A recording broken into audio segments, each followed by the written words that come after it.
Well, hello there. Hello. Hello, hello. Happy Sunday, friends and lovers, and thank you for joining us for the 52nd episode number 52 Whoa. of 5 Minutes with Amy Nasir, 5 Minutes with Robert Nasir. I can't call it 5 Minutes with Amy Nasir because Amy's already talked about doing a spin-off series. There may well be I'm sure it'll be called something else. Coming soon to your ears. But yes, this is the 6 Minutes with Amy. The 52nd episode of 5 Minutes with Robert Nasir. Yes. Officially tomorrow, it'll be 1 year since we posted episode number 0, the preview episode. All of our computer friends are like, yeah, everything should start with number 0 anyway. Well, that might not be true anymore. That might be more old school assembly language programmers like yours truly.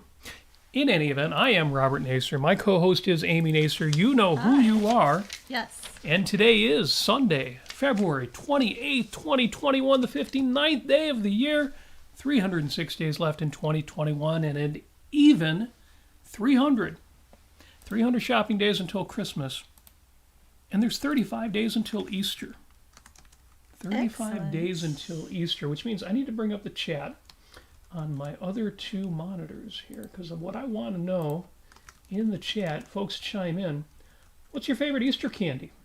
Easter candy. What do you put in your own Easter basket or hope that somebody else is putting in there for you? Amy, what's your favorite Easter candy? Cadbury cream eggs. That was going to be my guess. Yes. It's one of my husbandly responsibilities is to make sure that we have a supply of Cadbury cream eggs.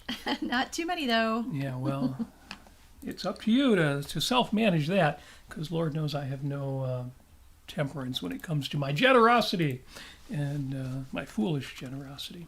My favorite Easter candy comes and goes, but it's usually robin's eggs. Oh, You know, like yes. Whoppers with the candy shell on them. Delicious. Yeah. And although, you know, ever since just before Christmas, I've been on a bit of a white chocolate kick. Mm-hmm. So if you're thinking, hey, I'm going to give Robert an Easter basket this year, what should I put in it? You know, a real kind of high-quality Lindt or Godiva white chocolate bunny would not be a bad idea. That's right.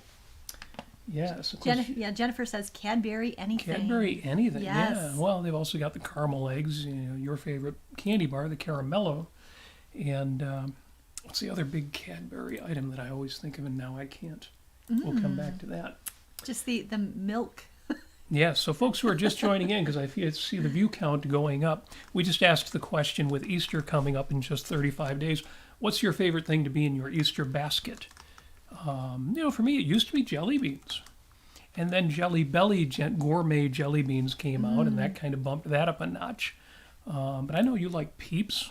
Yes. And, But I only have them if I have it where I can make the Peeps stale. That's true. So- you don't want fresh Peeps. You No, want no, the no. package to have been open for a while. I want the sugary coating to be nice and crunchy. Yeah. And I want the marshmallow to be just slightly stale, or maybe even more than that.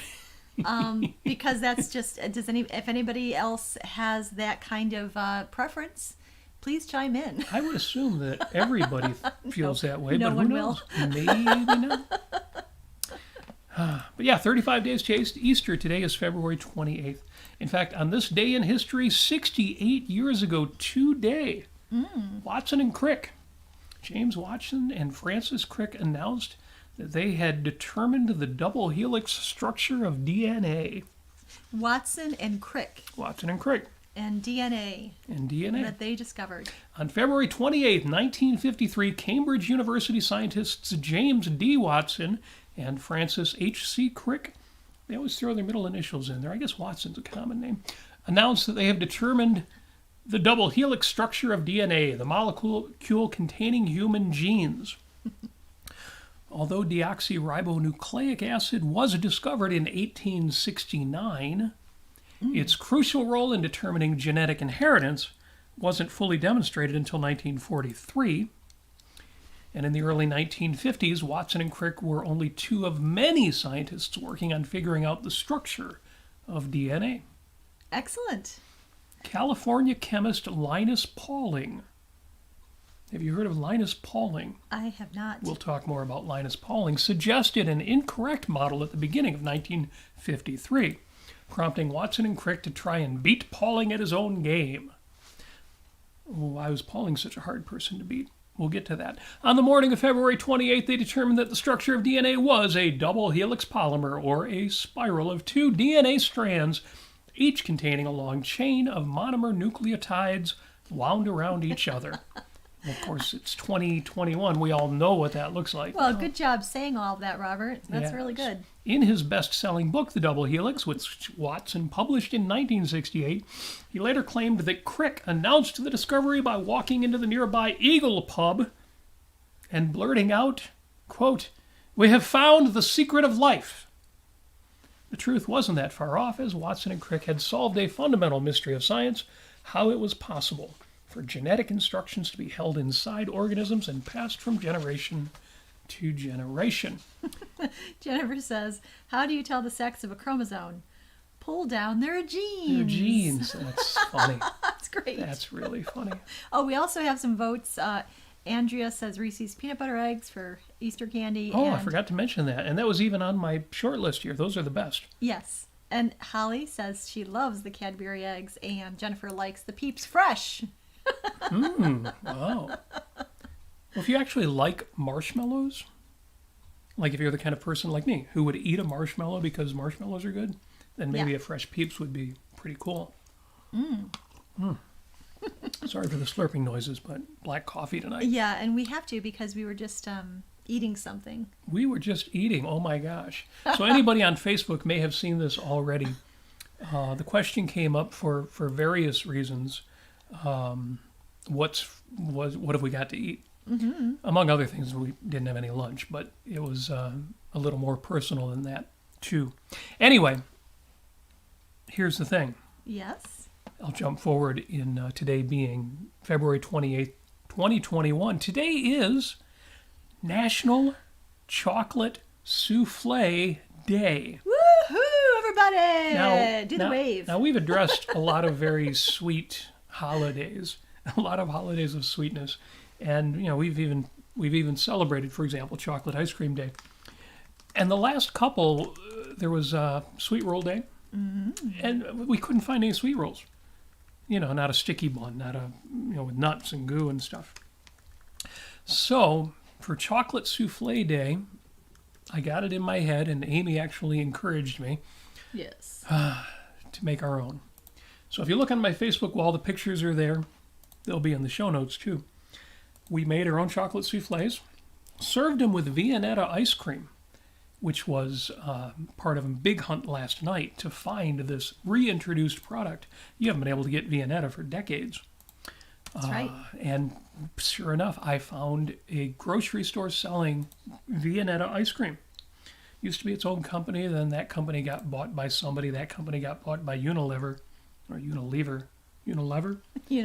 And decades after they stopped making it, Unilever, which now owns Good Humor, said, "Hey, Good Humor guys, start making Viennetta again." And Good Humor was like, "Okay, we'll do that." I'm sure that's exactly how that conversation went. Yes. Anyway, And they walked in, they said, I know the secret of life. that's right.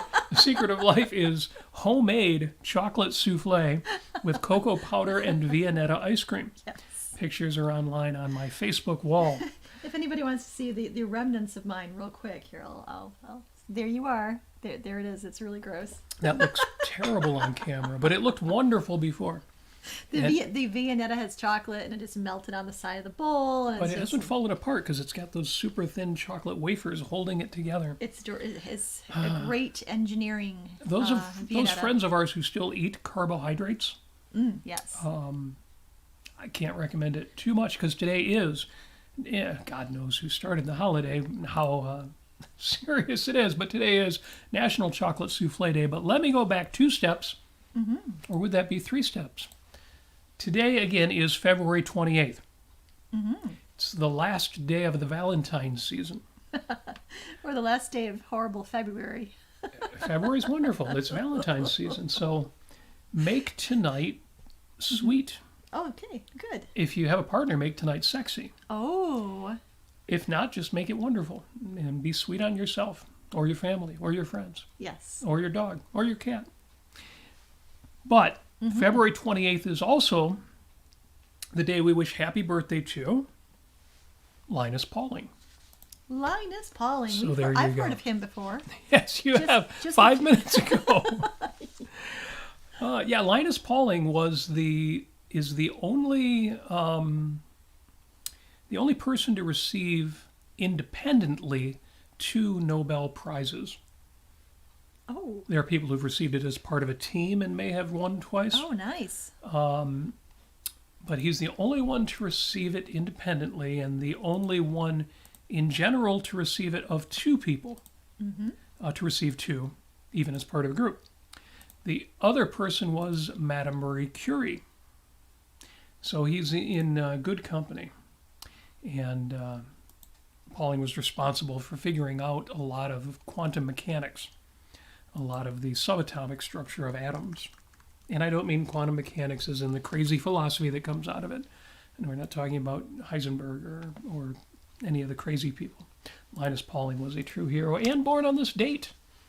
So even though Watson and Crick beat him to unraveling the double helix, he was a great man. We also wish a happy birthday to Storm Thorgerson.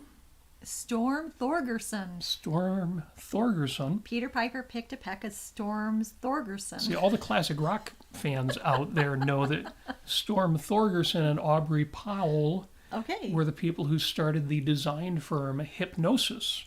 Oh. Spelled hypnosis. Okay. You know, album covers, album design, rock and roll. Okay. They did the album cover for Going for the One. Oh, did they? The Century City Skyscrapers and the naked guy on the cover. That was Hypnosis. That was Storm Thorgerson, born on this day. Most famous, of course, for the cover of Dark Side of the Moon. Oh, okay. With the prism and the rainbow coming out the other side. But yeah, Storm Thorgerson.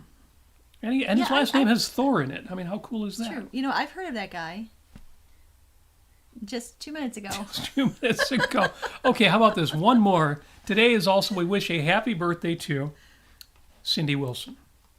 Oh, I know her. 64 years old today. So go out and do some karaoke tonight. We did karaoke a Yes. couple nights ago. That's what you should do tonight. Sing Belt out your best rendition of either Love Shack or ideally you should do Rock Lobster. Or which Planet Claire. Planet Claire, Rock Lobster to me is really the best B-52 song ever. It is. It is because it's unique to them. Nobody else could have done that. Well, there are a lot of B-52 songs that are so... There's 52 Girls, which I absolutely That's love. true. I guess the whole first album's got that quirky thing going so on. nice. Planet Idaho. Happy birthday, Cindy Wilson. So happy birthday, happy 64th birthday to Cindy Wilson in the B-52. So what are we listening to this week? So I've been listening to the usual, and Penn Sunday School with Penn Jillette, and Yep. the Yarn Brook Show, of course. In fact, he just had his contributors hangout this afternoon, which I haven't heard yet. I'm looking forward to that. Lewis Howe's School of Greatness.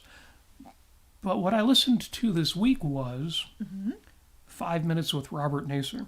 Oh. Yes, I've heard of this before. In a remarkably narcissistic self-gratification. Yay! I listened to us. I'm basically getting ready to do a retrospective episode.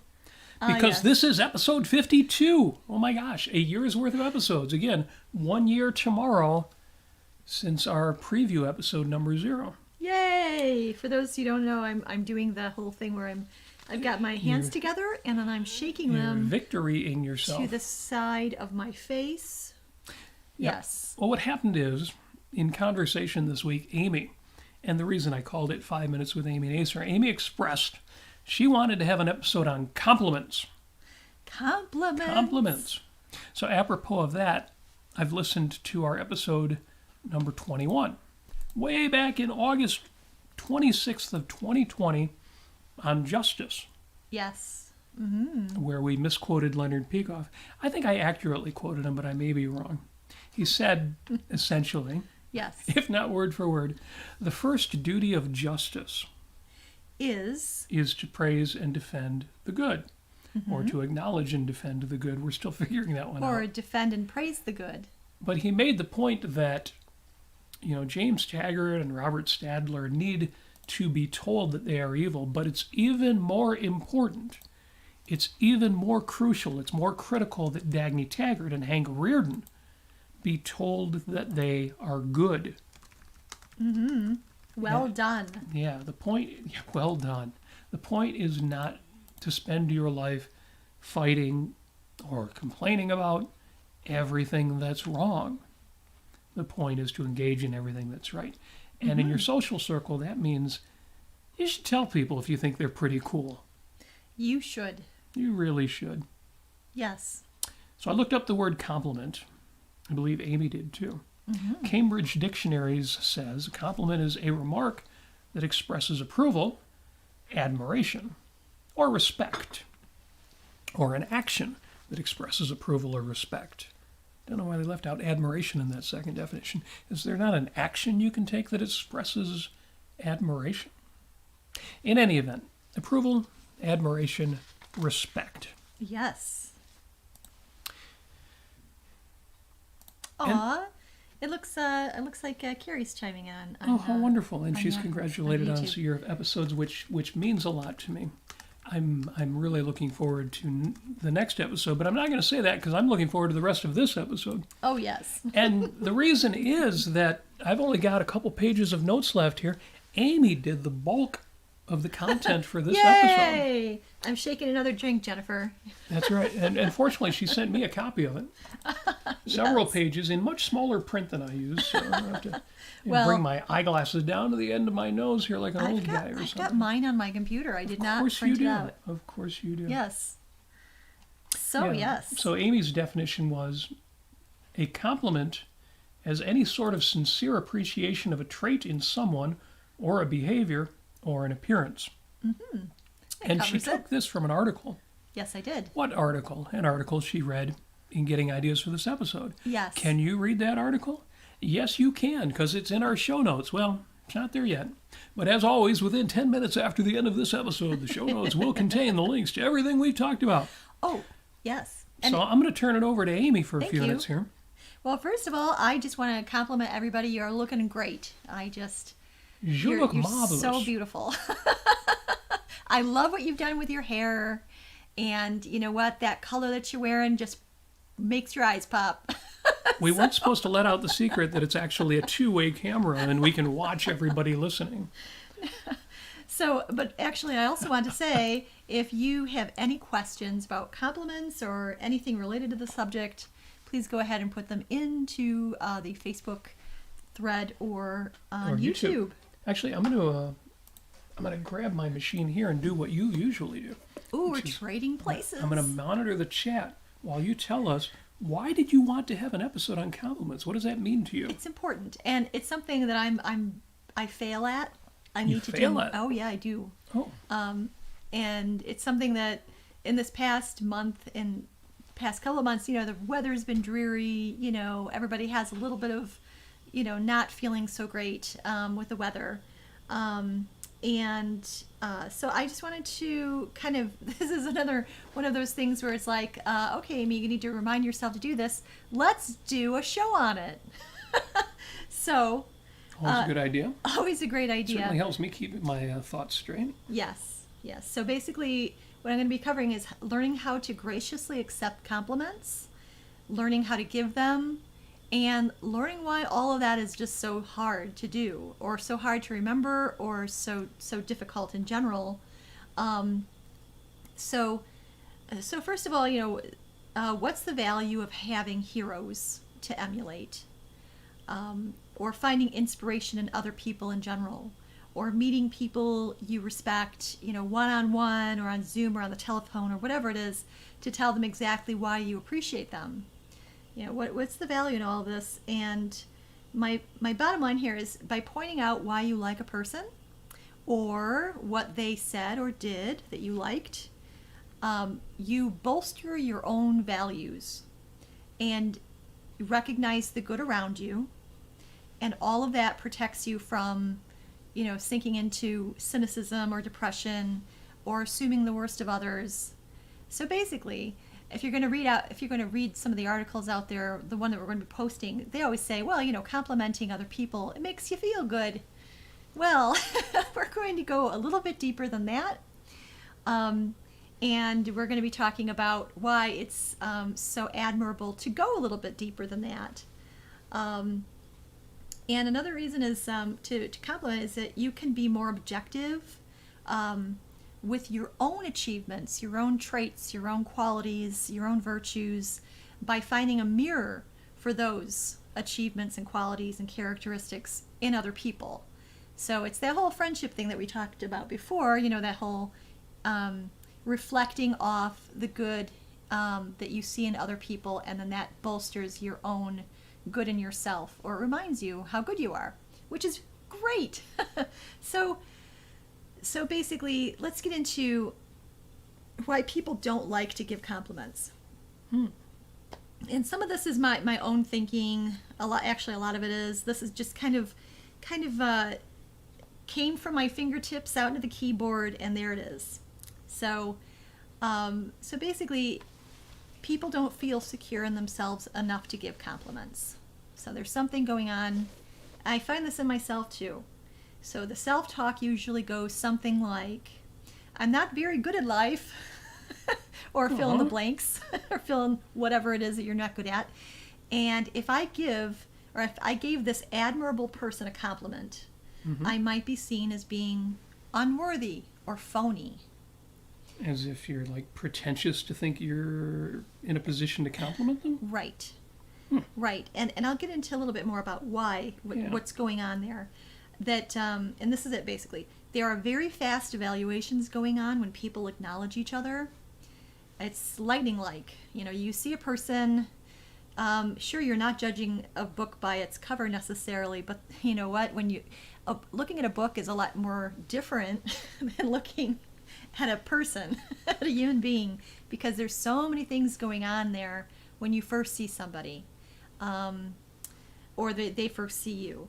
There are things that you pick up on in a person's body language, all of that stuff, and how they're talking and how they're acting, and a lot of things that they're saying that they're not really having to say out loud. And so if someone is very negative to himself, he might fear he will seem phony. So basically, to compliment, when you compliment somebody, one of the things that you're doing is you're opening yourself up for that person to look at you and to judge you, to evaluate you. So in a way, you're being vulnerable. So you think you're worthy of judging me, huh? Yeah, you hope that the person will take the compliment well. But that's not a given. That's something beyond your control. So basically, the admirable person's evaluation of you is not something you can control. So instead, try not to worry about the vulnerability, and assuming, and basically assume the best of the person that you admire. So don't assume that they're going to look down on you, down their nose at you. Assume that their estimate of you might actually rise because you are open to complimenting them. That's an interesting phenomenon. And I've seen this so many times, that I'm actually complimented for complimenting somebody. When somebody says thank you and they take a compliment graciously, it's just a wonderful love fest all around. So basically it's so this usually does happen if your compliment is meaningful. So that's another point here, is that it needs to be meaningful, which means it needs to be genuine. And it can't be a second-handed evaluation like, you are so awesome. Everybody loves you, Robert Nasir. You're so awesome. Everybody loves you. I could stand to hear that, but I see what you mean. So if it's specific and it's genuine and it's coming from you, it's based on what you see of them, not what you imagine other people seeing of them or what the consensus is. It's really, really good. So I highly advise giving people compliments for that, and try to overcome your vulnerability. That that you may be you may feel unworthy or too open, or you might be pretentious or assuming things. You know what? Try to get over that, because most of the time people will love to be complimented, especially if it's specific, especially if it's genuine and coming from you and exactly what you see of them. And I'll have some examples here in just a bit, because I will be complimenting a few people who may actually be watching tonight. So get ready. So in the reverse here, people sometimes don't feel secure in themselves enough to take compliments. And I've been in this situation too, where you feel embarrassed or awkward when someone compliments you. But instead of feeling that way, it's best to just immediately say, thank you. and express that you are grateful for their appreciation of you. Even if they're not specific, even if it isn't, a whole list of things that they, an essay they've written about you. If it's just general, even then, just say thank you. And try not to argue against the compliment. So Robert, compliment me and let's role play. Amy, I really appreciate and admire the way that you can take a topic and bring not just your own refreshing perspective, but your sensitivity and your intelligence to it too. So don't do this. No, Robert. Oh, shucks, it was nothing. Oh. You didn't have to say that. You're not taking my compliment seriously? You're shrugging me off? So there you go. There's an excellent illustration. Thank you, Robert. The way I avoid doing that is that's how I take it as, if I say that, I'm telling them they're wrong. Right. I'm telling them, no, I'm not that good, and you're a fool for thinking so. No. It's easy because I feel that modesty thing. Yes. As I've told you all, I'm naturally shy. So I have that aw shucks thing going on, and I have to stop myself and say, well, that's actually kind of rude to the person who's paying you a compliment. It is. Wrong. So try to avoid that, and just, if you can't think of anything, just say, thank you so much. It's so nice to hear that. Or, anything that comes to your mind. And then, so again, if you really do feel that you're being admired for nothing, keep that to yourself and give it some serious thought later. Because you may not be being very objective with your own values or your own sense of worth.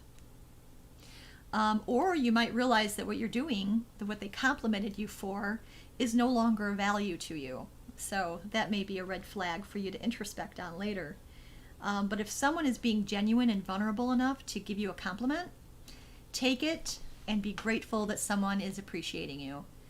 It's a happy thing all around, and be happy for them, for the complimenter, that they are getting that value from you.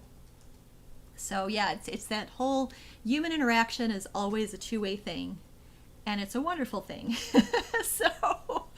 So take that compliment, take your praise. Take your praise. Yes. So as I alluded to earlier, here's some compliments that I wrote. I didn't have a lot of time to write these, so I only got a few down here. So I apologize I couldn't get to everybody who watches our show. But if you do, you know who you are, and you know you're wonderful, and I think that your hair looks beautiful today, so there you are. Okay. And I recommend doing this for yourself, and write down why you appreciate each person in your life. Honestly, just doing a few of these, I got so much out of it. I'm like, this is so wonderful. It was wonderful. So who did you pick out as examples of... Okay, I'll just dive in here, not to be awkward or anything like that. Jennifer, you know who you are. I said, she is a genuine sweetheart and is a good friend. True that. She cares about her own mind, her own understanding of complex topics, and she really appreciates those who help her sort out political and philosophical ideas. That's true. And she also has good taste on crushes. On crushes. Yes. She'll know what I mean. Okay. All right. So thank you, Jennifer. I really appreciate you. And I hope that you take the compliment because it is all true. All right. So next up is Holly. Okay. Holly. Yay. So I said she is wonderfully creative with her digital paintings and brave about it too. She is also musical. She is in touch with her own view of life, her feelings, her values, and views these areas as sources of fun. Not as have-tos, but as want-tos. Ooh. And boy, that's awesome. So thank you, Holly, Yes. for letting me know you. And next up is somebody who I don't really know that well, Okay. but I decided to put him in. Narendra. Ah. Yes. Narendra. He is our super fan, and he knows how to give compliments. Narendra knows how to give compliments. That's Yes. true. He is the most complimentary adjectivist I've seen on Facebook Yeah. or anywhere. This is true. It is all true. He is very creative and is open to being himself Yes. and sharing his creative outlook on so many topics. There you go. So This is thank true. you, Narendra. That's all true, and thank you for being you. So next up, oh my goodness, it's Robert. No, it's not. Yes, it is. No, because I've got a copy of your notes, and there's nothing about me in the copy that you gave me of your notes. Well, it's a little bitty surprise, isn't that? Okay. Oh. Robert is the most self-possessed person I've ever known. He is so assured of his values, and that confidence is a source of strength for me. Oh. Wow. He sets his mind to something, and he doesn't give up. We've been at this a year, folks.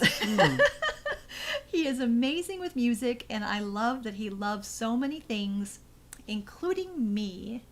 So, thank you Well, for you've got to letting me admire know my you, good Robert. taste in women. Yes. You see that, not duality, but that mirror effect going on, everybody? That two-way street? Well, yeah, because I admire your good taste in men. Thank you. So now, using this kind of outside yourself mindset, Okay. write about why you like yourself. You're going to compliment yourself now. Yes. So this was a little awkward, guys. This is very strange because, I did this and I'm like, I see the vastness of the universe. I don't know what to write. So I said, So, were you crushing on Amy? why do I like Amy? I said, Yes. she is the world to me. Aw.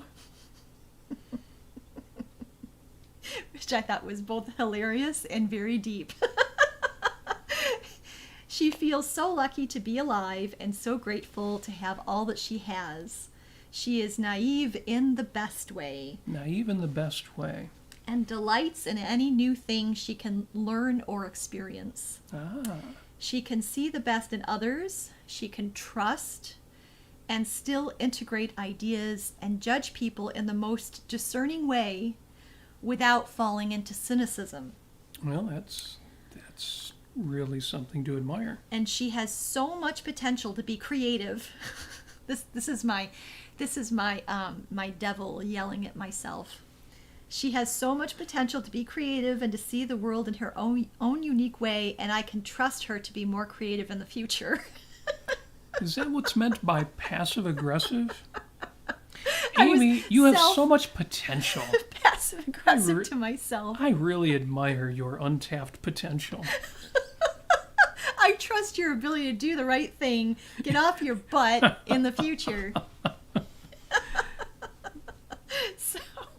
So that was an interesting experience. I do have a little bit more here. 635, we're good.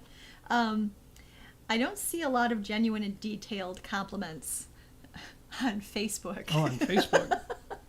So Yeah, it's probably all on Twitter or MeWe or Parler.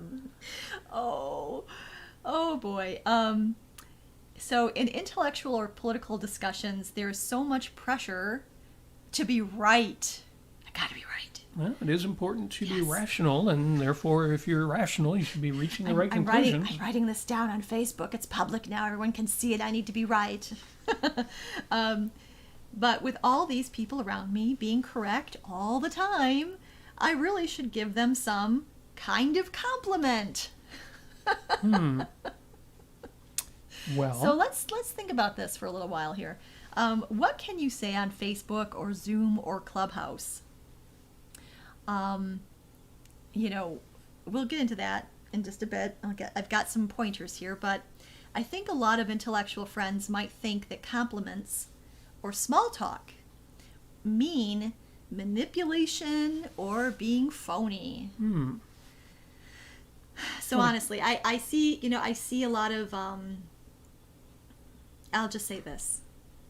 I see a lot of people doing podcasts, and I won't mention any names of anybody, but I see a lot of podcasts out there with objectivists in it, and no one is being complimentary to each other.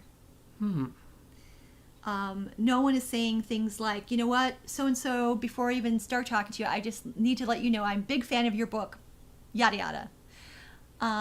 And I'd love to see more about that. I'd love to see more of this. I'd love to say, thank you so much for inviting me on your show. It's such a pleasure. It's so lovely to meet you. I'm guessing a lot of us have been confronted with small talk that was meaningless and that was a waste of time and that was hollow or empty or even, as you say, manipulative. Yeah. That we tend to shrug off the idea of any conversation being part of, or any small talk being part of a conversation before getting to our main point. I came here to talk to you about X. I don't want to hear about anything else. Right. Yeah, and it's my reputation as a very extremely serious intellectual is riding on the fact that I disengage. That you don't say good morning? In small talk, yeah, that I don't do it. Yeah. I'm sure there's got to be a certain art to it because, again, it can be done wrong. And it can be very disrespectful to waste people's time with, That's how are you true. doing? I'm fine. How are you? Oh, yeah. You don't want that. Yeah. No, but you want to be quick, sincere, specific, and then go on from there. And it doesn't need to take even 30 seconds. It can be less than that. So I'm going to go on here. When you're discussing ideas, you're only thinking about the ideas, as you were alluding to. You're only thinking about the ideas as if you were a mathematician and only noticing numbers. There are no people in the room, only numbers. Right. So I'd say, Okay. pay attention. Pay attention to the qualities and the virtues of those you are talking to. Like we tried to do here with you guys. Or hairstyles that you like. Or whatever it is. I don't know if I can do hairstyles. Pay attention to those qualities in a person that you like. Yes. And make a mental note of this. It's important to do this. And don't hesitate to say something like, even if you're on a thread in Facebook, you can say, that's a great point. Or, you're very knowledgeable about this. Or, thanks, I hadn't thought about it that way. Very simple. I know it's... Gee, what a creative way of thinking about that. No, not gee, what a creative way to think about I that. would never have had that thought. No, if you say thanks, I hadn't thought about it that way, with a smiley face put at the end, whatever it is, so Yes. so they know that your intention is positive and there's goodwill there. And if you really like them, you can always message them privately. Go on to Messenger or whatever it is. So just pay attention. Keep that question in your mind. What am I seeing? Who are these people? Do I like them? And what do I like them for? What do I like about them? And even if you don't even know them that well, you can still reach out to them and give them a compliment. Honestly, that's one of the best things in the world. So yeah, I'll keep going with this here. After all, to be interested in understanding. So as objectivists or as intellectuals or however, to be interested in understanding the most profound ideas in the history of humanity is quite an achievement in itself. And you should give yourself and others credit for just being interested in that. Ask yourself what makes a person become interested in these topics. There's honesty, there's a drive to be fair and not to be a hypocrite. There's a real love of learning and identifying things that integrate with your other knowledge. And there's a love of being reasonable and using reason, and a confidence that the world can be understood. I mean, think of that context when you're speaking to other people who are intellectual. That's big. And I think that really needs to be credited, and it should not be taken for granted. And there's so much more to drill down in terms of the virtues and the characteristics you and others have had to develop in order to have an appreciation for any of these wider abstractions and complex topics. We should all be high-fiving each other instead of sulking about not being able to fix the world right away. So if your philosophic journey has been difficult and you know how hard it's been to get as far as you have, yes, that would imply that anybody you meet who's on that same journey has bested many of those same obstacles. That is right. And there's a story behind that person. So they very likely have earned that praise. That is right. Yeah. Interesting. I've never ever met another intellectual or objectivist or however who doesn't have a backstory, who hasn't had to overcome some things, sometimes some very, very difficult things. This stuff is hard. It's very hard. So be aware of the virtues of others, even on Facebook, and give people some praise for what you genuinely see and admire. I know I need to do more of that. So keep that in mind. Thank you. Wonderful. Well, I think you can all see why Amy wanted to talk about compliments, and I have to say that, Amy, you did a fine job with that. Thank you so much. Thank you. I only really prepared half of the notes that I usually do for one of these shows, because Amy took that ball and ran with it, and very nice. Do we have any questions, perhaps? We have a number of very amusing comments and a few compliments as well. Oh, that's wonderful. But I didn't see any unanswered questions. You can take a look and see if I missed something. Greg says the way you two play off each other is a manifestation that such is possible. I guess compliments or benevolence, perhaps. Joe says Robert is a pro at words of affirmation. Yes, he is. That's very kind. Jennifer says, I have great taste in friends. Yes, those are some of the best compliments is how wonderful of me to recognize what's so good in you. I love that. Yeah, and really what it... Oh, thank you. Jennifer's clapping. Thank you. When I talk about cynicism, that's a big thing for me. And I think I've joked about it, and I said, yeah, underneath this facade, I'm a seething cauldron of cynicism. Well, I've struggled with it. I've struggled with being very negative and very judgmental and having negative self-talk and all of that. It's very, I was going to say generous, but that's not even the right word.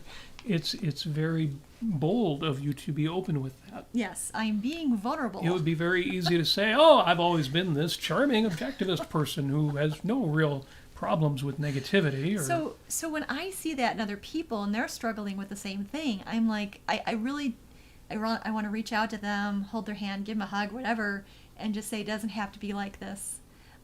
You can choose to focus and pay attention to the people around you, and you don't have to be, wallowing in this idea that everybody in the world is horrible, because that's not true. Well, all of them except our small community.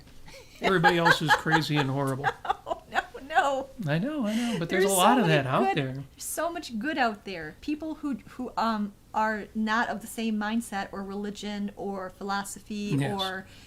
or anything. If you suffer from that, revisit our episode on benevolence. Yes. And our other episode on optimism. Yes. We'll be revisiting those topics in 2021 anyway. In fact, maybe I should talk about that. I'm still working on my strategy for 5 Minutes Year 2, which officially starts in 8 days. And I would love any suggestions or any other thoughts that you would like to share about what's working for you about this podcast and what you'd like to see more of, but what you'd like to see that you're not getting more of yet. Because again, I'm still putting year 2 together. And that's why the only homework that I have for you this week, we have homework every week. But the only homework I have for you this week is a repeat of an assignment I've given once before, apropos of today's topic.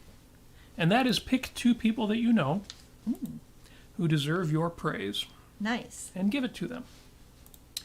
And that could be a compliment to somebody in person. It could be a fan letter to somebody you don't even know. It could be a review of a book or a film or something that you especially enjoy. Or it could be a hug or a handshake. Or a high elbow 5. High five with the Elbow. your sanitized elbow. Well, vaccines are out there and we're all going to be super safe super soon. Yes. But in the meantime, yes, do that bit of homework if you like. 2 people. It always has to be 2. If you do only 1, it's actually more onerous. And if you do more than 2, it might seem like, well, that's kind of big. I'll get around to it later. But 2 should be easy. Yeah, this relates to my take a couple people that you know and write down why exactly you like them. Yeah. And then share that with them. Yeah. You don't have to give them the whole list. Right. Whatever it is that you think works best in the context of your relationship. And don't dwell on it. Don't think to yourself, this isn't good enough. Write what comes to you and just trust yourself with it, because you'll find things in there that are like, oh my goodness, yes, I really do love this about that person, and I didn't even really think about that. And not only that, but I love that about myself. And it's something that we have in common that I just love. And it's a great feeling. Yep. So there's your homework for the week. My Post-it note for the week. Every week I put up a different Post-it note, someplace where I can see it, bathroom mirror, or on my laptop computer screen. My Post-it note for the week this week just says, well, that was interesting. What's that? Well, this one's kind of personal to me. Aww. This used to be my epitaph. This was what I was going to have written on my tombstone, or my urn, depending on what form I take after assuming room temperature. You'll have to put that down in your documents. I'll have to put that in my will. Well, I've actually changed it. And what made me change it was the hold my beer meme. Oh, dear. Because I realized nowadays, after that ran its course, that now people will think when you say, well, that was interesting, he must be talking about whatever was responsible for his demise. But really, it's my modest statement about my life. Remember, I've said I don't expect life to be good all the time, but I do expect it to be interesting. Yes. So long as my life is interesting, it's a life well lived. So my epitaph was going to be, and maybe it still will, well, that was interesting. Because, at some point, if you look back on your life, you'll realize I did pretty good. That life could have been worse, or it could have been just less interesting. It could have been more boring, or it could have been terrible. But you'll also look back on your life and realize, well, I also could have tried a little harder, or made a few wiser decisions, or avoided a few mistakes. It could have been better. Mm. Well, it's been a good life. Yeah. And it's been an interesting life. So I'm not going to, at the end of my life say, I did the very best life I could. It was amazing, and I was 100%. I'll say, no, I was good. It was right. damn good. And it was a damn good life. That's right. And it was interesting. So this week, though, well, that was interesting, is simply a reminder for me to think back on the past year and plan for the next 12 months. Now, this is in the context of my show. 5 Minutes with Robert Nasir is going to be amped up to 11. And fans of Spinal Tap will know what that means. But you can do the same thing. Not necessarily in regard to our podcast, but, for example, the so-called pandemic. The last concert Amy and I went to was on March 9th, 2020. And that's pretty much, to me, when everything locked down. The idea of standing in a room, and it was general admission, standing room only, everybody crowded together. We're hitting that anniversary in a week and a half. So you, too, could think back what the last 12 months have meant for you. Mm-hmm. And what you want the next 12 months to look like. So as things are winding down and the world is opening up, what do you want this next phase to look like for you? And I would like to pay you the compliment of thinking that if you take that assignment to heart, you might have a few insights you wouldn't have had. You might plan a few things you wouldn't have planned. Or you just might get a little excited and juiced about what am I going to do with the rest of 2021, or what am I going to do with the next 12 months. Mm-hmm. I know I'm excited. I can't wait. I'm bursting at the seams. I just can't wait. I can't believe the last 12 months. And in order to be able to believe it, I'm determined to make the next 12 awesome. So, yes. I realize I'm not speaking with my usual panache. I apologize for that. It's the cocoa. It's the cocoa. It's the cocoa. It's there. Robert sprinkled some cocoa powder on top of the souffle before we ate it. Yeah, anybody who missed the beginning of the show, this is National Chocolate Soufflé Day. And so Amy and I made chocolate soufflés. Together. And pictures are on my Facebook wall. I'll share those elsewhere as well. But yeah, one thing you do with a soufflé is you sprinkle a little cocoa powder on the top. And now it's got me feeling like the voice isn't its usual.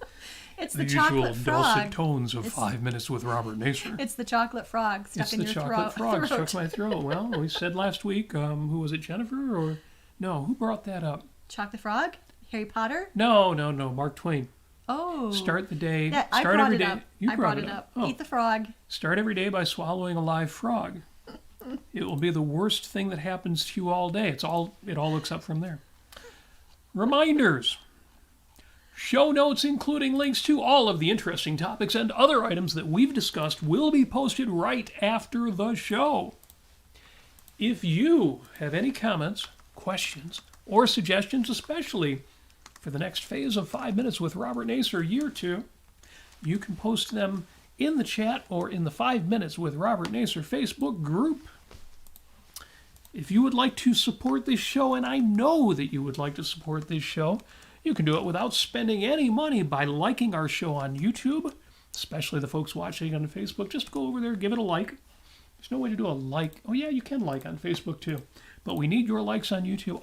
And hit the subscribe button. Subscribe to our show on YouTube, and YouTube will say, oh, we got to recommend this thing more often so we can make money while people are watching it. Because Lord knows nothing comes to us, What do we need 1,000 subscribers before we can monetize anything? And on that note, if you do want to support the show financially, and that's going to be even more important with some of my ambitious plans for Year 2, you could consider donating at patreon.com/Robert Nasir, or message me on one of the social media platforms. I will be happy to send you a PayPal address, or drive by our house and throw money on our porch. Whatever works for you. Thank you so much to the people who are already patrons of the show. Thank you, guys. And thank you for being here. Yes. And for being marvelous for the last 12 months. You really are awesome. And I don't just mean that as an empty compliment. We would not be doing this show but for those folks who are watching it and listening to it, and especially giving us feedback on the chat while we're doing the show. This is the highlight of my week. Yes, it is. And it keeps me energized for all of my other intellectual pursuits, which will be more and more in the fore, where you can see them in the year coming up. So thank you so much for being there. You guys are the best. And as always, we wish you success. We wish you flourishing. We wish you all of the compliments that you so richly deserve, both to give and to receive. And as always, we wish you love.